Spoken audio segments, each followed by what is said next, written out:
Retomamos aqui nossas discussões sobre finanças públicas, dessa vez analisando o gasto público no Brasil nas três esferas de governo. Continuamos com a nossa proposta de analisar os estudos científicos e a teoria econômica, em consonância com as questões práticas da gestão das finanças públicas no Brasil. Na exposição anterior, quando tratamos das receitas públicas, afirmamos que o desajuste nas contas públicas brasileiras não ocorre por ineficiência do sistema arrecadatório. Defendemos a hipótese de que o desajuste nas contas públicas nacionais se dá principalmente pelo lado da despesa pública. Para dar crédito a essa afirmação, demonstramos que as receitas públicas têm crescido no Brasil a uma taxa de 5% ao ano, em média, enquanto as despesas têm crescido a uma taxa média de 7% ao ano nas últimas décadas. No nosso entendimento, mesmo que a arrecadação aumentasse em termos reais a um patamar superior ao observado, a despesa pública continuaria crescendo mais que a arrecadação. Alguns teóricos da economia do setor público, há várias décadas, vêm tentando explicar esse descasamento entre gastos públicos e receitas públicas. O economista alemão Adolf Wagner, no século XIX, já defendia a tese de que a população tem a tendência de exigir dos governantes mais e melhores serviços públicos, em especial nas áreas sociais, como saúde, educação e também na segurança pública. Para o economista alemão Adolf Wagner, a presença do setor público, portanto do Estado na economia, não só é imprescindível, como também é inevitável. Adolf Wagner foi um defensor da presença do setor público na economia. A lei que leva o seu nome prevê que o desenvolvimento de uma economia industrial será acompanhado por um aumento da participação dos gastos públicos do produto nacional bruto. Além disso, segundo Wagner, para qualquer país, o gasto público aumenta constantemente à medida que o crescimento da renda se expande. Verificamos que, de acordo com a lei de Wagner, a participação do setor público na economia é de importância fundamental. Além disso, segundo o pensador alemão, a industrialização e o progresso tecnológico não retiram o estado da economia, mas ampliam o seu papel. A despesa pública não deve ser tratada como vilã, ou mesmo responsável pelas mazelas sociais de uma nação. Na composição do produto interno bruto de um país, os gastos públicos são parte importante da formação do emprego e renda, conforme veremos a seguir. Aqui nós temos a equação, ou função identidade, que tenta mostrar como pode ser calculado, pelo lado da demanda, o produto interno bruto de um país. Veja que o PIB é o somatório do consumo das famílias, dos investimentos, dos gastos governamentais e também do saldo da balança comercial. Aqui nós apresentamos um modelo de como podemos calcular a participação dos gastos públicos na formação do produto interno bruto.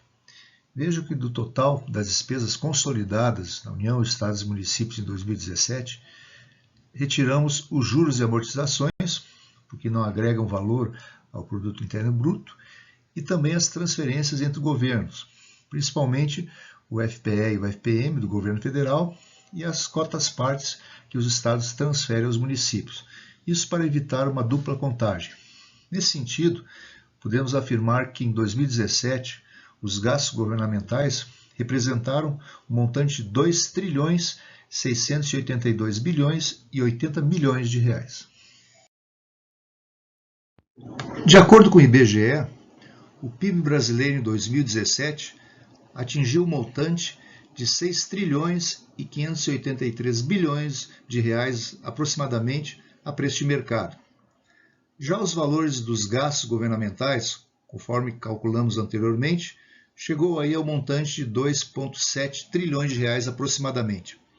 A ideia aqui é mostrar como é feito esse cálculo e quanto representa os gastos públicos na composição do produto interno bruto no Brasil, que no caso, alguma coisa em torno de 40%. Mas o que vem sendo questionado pelos economistas em finanças públicas na atualidade não é o gasto público em si, mas a qualidade da despesa pública, ou seja, onde os governos poderão gastar de forma mais eficiente os recursos arrecadados. De acordo com a teoria econômica, podemos admitir a existência de gastos públicos produtivos, tendo como exemplo os investimentos em estradas, os gastos com segurança e educação pública. Permitindo o deslocamento da produção por meio de investimentos em infraestrutura de transportes, o setor público melhora o ambiente de negócios para o setor privado. Já a segurança da propriedade privada atrairá investidores estrangeiros para o país, enquanto a educação irá preparar melhor os cidadãos para o mercado de trabalho. Já as despesas com previdência social são vistas pela maioria dos economistas como gastos improdutivos, apesar de influenciar no consumo. O mesmo se pode afirmar em relação aos recursos atrelados a emendas parlamentares, quando a destinação é para festas, eventos esportivos e culturais, etc. O Brasil gosta de dizer que está entre os 10 maiores PIBs do planeta, etc. Mas quando você vai ao SUS, como eu vou às vezes, a um hospital público, você não gosta do que você vê. Você não se sente entre as 10 maiores potências. Mas a questão é que a maioria dos países, com exceção talvez da África do Sul, eles já tinham uma infraestrutura social e de serviços públicos mais ou menos pronta. Então, no nosso caso, como nós não temos essa infraestrutura consolidada, o gasto acabou se mostrando desproporcional e abusivo, né? Então, as pessoas que pegam um ônibus no Rio, ou em São Paulo, ou mesmo em Brasília, elas se sentem prejudicadas e não têm um serviço de transporte de qualidade. E aí, esses gastos da Copa pareceram como se fosse um insulto àquela pessoa, ao cidadão, tanto o estudante como o trabalhador, que tem que passar por aquilo todo dia, e agora você vê estádios de luxo sendo construídos. E a gota d'água foi os gastos que nós tivemos com a Copa, e ambas as Copas, tanto a Copa Mundial quanto a Copa das Confederações, na casa das dezenas dos bilhões de reais, talvez chegue a 100 bilhões de reais. Nas finanças públicas brasileiras, os 3 níveis de governo, a análise das contas nacionais mostra onde são realizados os grandes gastos públicos no Brasil e quais as funções que recebem o maior volume de recursos. Verificando as despesas divididas por funções, tendo por base o SICONF, identificamos que os encargos especiais e a função Previdência Social no Brasil consomem o maior volume de recursos públicos em nosso país, representando 35% e 22% do total do gasto público, respectivamente. Conceitualmente, os chamados encargos especiais englobam despesas das quais não se possa associar um bem ou serviço, como dívidas, ressarcimentos e indenizações. Por esse motivo, o pagamento da dívida pública não compõe os gastos governamentais para a apuração do PIB. Já a Previdência Social envolve gastos com aposentadoria do setor privado e do setor público, além de benefícios como auxílio-doença, salário-maternidade e pensão por morte. Ou seja, no Brasil, gastamos muito com o pagamento de dívidas e aposentadorias, lembrando que as receitas arrecadadas para custear a Previdência Social não são suficientes no Brasil para cobrir as despesas previdenciárias. O desenvolvimento econômico e social do nosso país passa, então, pela melhor gestão da dívida pública e pela busca pelo equilíbrio nas contas da Previdência Social. O quadro mostra uma concentração das despesas públicas no Brasil nas funções Previdência Social e encargos especiais. A Previdência Social engloba todos os pagamentos de aposentadorias dos trabalhadores do setor privado e também as aposentadorias dos servidores públicos, nas 3 esferas de governo. Já os encargos especiais representam o pagamento de juros e encargos e principal da dívida pública, além de indenizações e outros pagamentos. Na teoria econômica, para alguns autores, essas despesas têm um caráter improdutivo. Antes de entrarmos em questões práticas relativas à despesa pública no Brasil, vamos destacar alguns estudos científicos que demonstram que quando os gastos correntes ultrapassam 61% das despesas totais, passam a ser considerados improdutivos. Os gastos correntes, além de determinado percentual na composição da despesa total, exigirão mais receitas públicas e, portanto, mais impostos. Esse incremento na arrecadação de tributos irá concorrer com recursos que poderiam ser investidos na economia pelo setor privado. Ou seja, a realização de despesas públicas correntes a partir de um determinado patamar irá requerer mais receitas públicas, o que representará mais impostos, redução na renda e no consumo das famílias, além de prejudicar a competitividade do setor privado. Aqui uma constatação importante para a economia brasileira, a de que os gastos correntes, a partir de um determinado patamar, apresentam um efeito negativo sobre o crescimento per capita e podem ser considerados improdutivos na economia. Tecnicamente, a despesa pública tem início quando o orçamento público é elaborado e quando há autorização para o gasto. para que venha a ocorrer a despesa, deverá haver dotação orçamentária e recursos disponíveis, logicamente não contingenciados.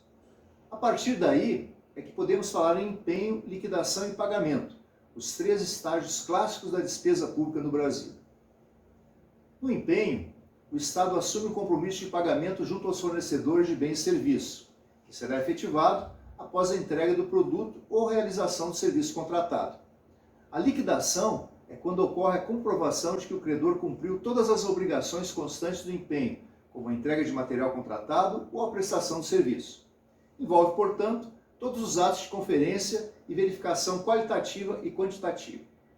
Finalmente, após o empenho e a liquidação, é que o credor poderá contar com o pagamento, que vem a ser o último estágio da despesa pública. Mas é necessário considerar que a legislação vigente exige da administração e dos agentes públicos uma série de procedimentos que deverão anteceder o pagamento de despesa após a liquidação. Em linhas gerais, os credores deverão apresentar, ao longo do fornecimento de bens e serviços ao setor público, comprovação de que não estão inadimplentes com o Estado no que se refere, por exemplo, ao pagamento de tributos, dívidas trabalhistas, etc.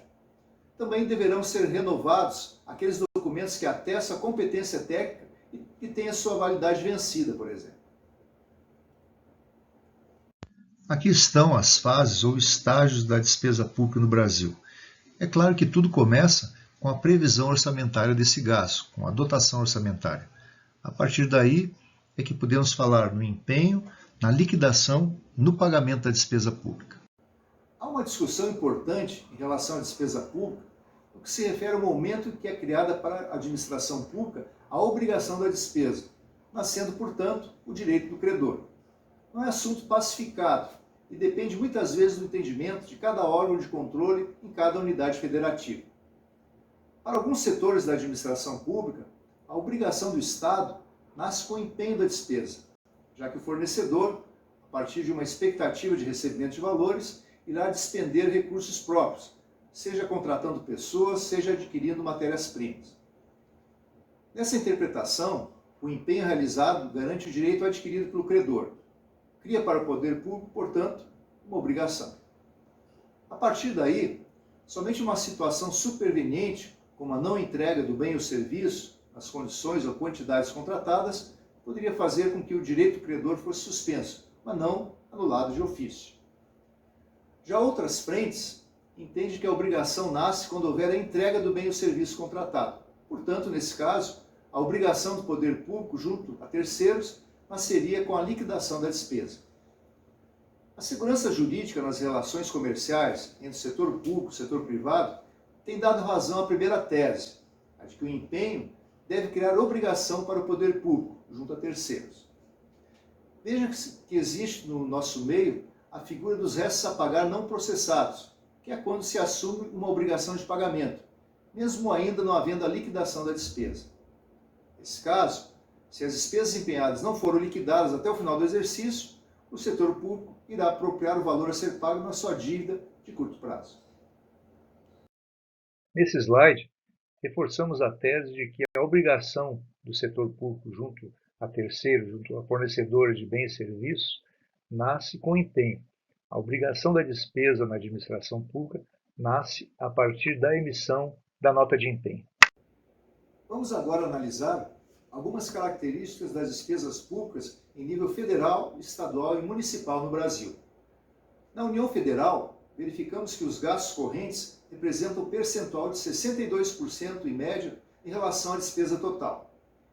De acordo com o referencial teórico que embasa essa nossa exposição, isso significa que os gastos públicos correntes na União Federal são gastos produtivos, agregando valor ao produto interno bruto. Isso porque os gastos com pessoal representam cerca de 12% em média das despesas totais em nível federal. Mas também observamos nas contas de despesas do governo um volume importante de recursos destinados ao pagamento da dívida pública. Esses valores não compõem os gastos governamentais para efeito da aferição do PIB. São considerados gastos improdutivos, à medida que não agregam valor ao produto interno bruto. Já nos relatórios de despesas de estados e municípios, verificamos que o volume de despesas correntes, como proporção da despesa total, chega ao percentual de 90%. Esse grande volume de gastos correntes é impulsionado principalmente pelo pagamento da folha salarial. Podemos então concluir que no governo federal os gastos improdutivos estão relacionados principalmente ao pagamento de dívidas e à previdência social. Já no caso dos estados e municípios, o problema fiscal está na folha de pagamentos. Aqui em destaque, o pagamento da amortização da dívida a cada ano, juntamente do pagamento dos benefícios previdenciários. Esses são os principais desafios da gestão das finanças públicas em nível federal no Brasil. Lembrando, conforme mostra o quadro, que há um déficit previdenciário significativo e crescente. O quadro das despesas consolidadas dos estados e do Distrito Federal mostra a pressão que exerce a folha de pagamentos sobre o total das despesas correntes, elevando a despesa corrente a um patamar de 90% das despesas totais.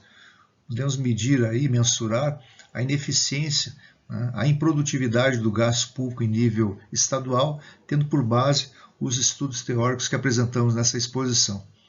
Por outro lado, juros e encargos das dívidas e amortizações não representam um montante importante das despesas em nível estadual no Brasil. Assim como nos estados, a folha de pagamento é o principal item das despesas nos municípios brasileiros. Veja que outras despesas correntes representam em média 39% do total das despesas. Aqui estão incluídos os serviços terceirizados, ou seja, os municípios brasileiros são grandes empregadores de mão de obra. Segundo os trabalhos desenvolvidos por Devar Rajan em 1996 e adaptados para o Brasil, conforme estudos publicados por Fabiana Rocha e Ana Carolina Gilberti em 2007, quando as despesas públicas correntes ultrapassam 61% das despesas totais de um ente público, os gastos públicos passam a ser ineficientes e improdutivos. Observamos nos quadros de despesas consolidadas que nos estados e municípios as despesas correntes, em média, correspondem a 90% das despesas totais, enquanto no governo federal essas despesas representam cerca de 62% dos gastos totais da União Federal. Seria esse o indicativo de que as finanças públicas estão mais desajustadas nos entes subnacionais do Brasil? Quando aprofundamos essa análise, nos deparamos com a despesa corrente mais importante nos estados e municípios do Brasil, a folha de pagamentos. O que leva as despesas correntes em estados e municípios a um patamar de 90% das despesas totais são os salários de servidores públicos, incluindo as aposentadorias. Já na União Federal, o gasto com a folha de pagamentos não representa percentual importante das despesas correntes, mesmo considerando o déficit da Previdência Pública dos servidores federais. Quando analisamos os gastos com a folha de pagamentos nas três esferas de governo, tendo por parâmetro a receita corrente líquida, conforme estabelecido na Lei de Responsabilidade Fiscal, verificamos os resultados apresentados no quadro a seguir, tendo por base o SICONF. De acordo com a Lei de Responsabilidade Fiscal, estados e municípios não podem gastar mais do que 60% da sua receita corrente líquida com pessoal, com gastos com a folha de pagamento. Esse percentual na União Federal é de 50%. Na atualidade, cerca de 75% dos estados, ou 20 estados da federação, não cumprem a Lei de Responsabilidade Fiscal. Em nível municipal, esse percentual chega a 80%, ou seja, algo em torno de 4.600 municípios no Brasil não cumprem a Lei de Responsabilidade Fiscal no quesito folha de pagamentos sobre receita corrente líquida. Esse gráfico, extraído do Boletim de Conjuntura do IPEA, mostra a evolução das despesas de pessoal desde 2006 até 2018 no Brasil, um crescimento exponencial, portanto, preocupante. Verificamos que a União Federal mantém os gastos correntes em patamar próximo a 61% das despesas totais, limite para que as despesas públicas não sejam consideradas improdutivas, à luz da teoria econômica apresentada nessa exposição. Além disso, de acordo com dados do SICONF, o governo federal mantém um volume de gastos com pessoal próximo a 44% da receita corrente líquida, cumprindo o limite estabelecido pela Lei de Responsabilidade Fiscal, que é de 50%. As questões apresentadas nesta exposição visam trazer informações aos gestores públicos e àqueles que realizam políticas públicas no Brasil. O ajuste das contas públicas dos estados e municípios ainda é um grande desafio a ser enfrentado. Em 1997, todos os entes estaduais estavam com um nível de endividamento muito acima de sua capacidade de pagamentos. Isso ocorria não apenas nos estados pequenos, mas também nas unidades da federação responsáveis por boa parte do PIB nacional, como era o caso do estado de São Paulo. A Lei Federal número 9496 de 1997 permitiu que a União assumisse as dívidas estaduais, a grande maioria junto ao mercado. Até 1996, os governos estaduais podiam fazer emissão de títulos públicos. Já a Lei de Responsabilidade Fiscal, além de limitar os gastos com pessoal com proporção das receitas, passou a proibir a União Federal de realizar gastos públicos visando o auxílio a estados e municípios. Tanto a Lei 9496 de 1997 quanto a LRF colocaram condições e regras fiscais para que os estados e municípios não viessem a sofrer novos desajustes às suas contas públicas, conforme observado nas décadas de 80 e 90. A regra mais importante passou a ser a observação dos limites estabelecidos para gastos com pessoal. Entre 1997 e 1999, a União Federal socorreu os estados e municípios por meio da Lei 9496. Uma das exigências para ser apto a receber recursos e refinanciamentos da União Federal era o Estado ou município conter a sua folha de pagamentos. Já a Lei de Responsabilidade Fiscal também veio nesse sentido, criar regras para que a folha de pagamento não aumentasse. Infelizmente, nem a 9496 de 1997, nem a Lei Complementar 101 de 2000 foram suficientes para barrar o crescimento da folha de pagamentos do Brasil. Trabalhei nas negociações com estados e municípios entre 1997 e 1999, tendo participado da criação, na Secretaria do Tesouro Nacional, dos chamados Programas de Ajuste Fiscal, sob orientação e supervisão do secretário Murilo Portugal Filho. Também no Tesouro Nacional, trabalhei no projeto de Lei Complementar número 101, que veio dar origem à Lei de Responsabilidade Fiscal. Apesar desses esforços, os gastos com a folha de pagamentos nunca deixaram de crescer nos estados e municípios, tendo se mantido em patamar estável no governo federal. A situação das contas estaduais e municipais já acendia uma luz vermelha ao final do exercício financeiro de 2019, antes, portanto, da pandemia do coronavírus. Acredito que as autoridades públicas, apesar dos problemas enfrentados na área de saúde, já devem estar criando grupos de trabalho, visando a reorganização das contas estaduais e municipais no pós-pandemia. Dificilmente, em minha opinião, a União Federal conseguirá escapar de um amplo programa de ajuda a estados e municípios, nos moldes daquele estabelecido na Lei 9496 de 1997. Para tanto, a Lei de Responsabilidade Fiscal deverá sofrer alterações, permitindo, por exemplo, uma nova rodada de repactuação de dívidas. Da mesma forma que fizemos no estudo das receitas públicas do Brasil, estamos destacando aqui as despesas correntes de capital do Estado do Amazonas para o exercício de 2020.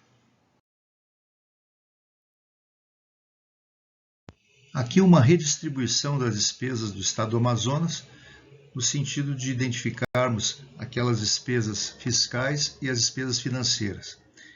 Essa separação será muito importante quando formos calcular o resultado primário do Estado do Amazonas. Como conclusão dessa nossa exposição, podemos verificar que as despesas públicas do Brasil crescem em patamar superior ao incremento do Produto Interno Bruto, portanto, de acordo com a Lei de Wagner.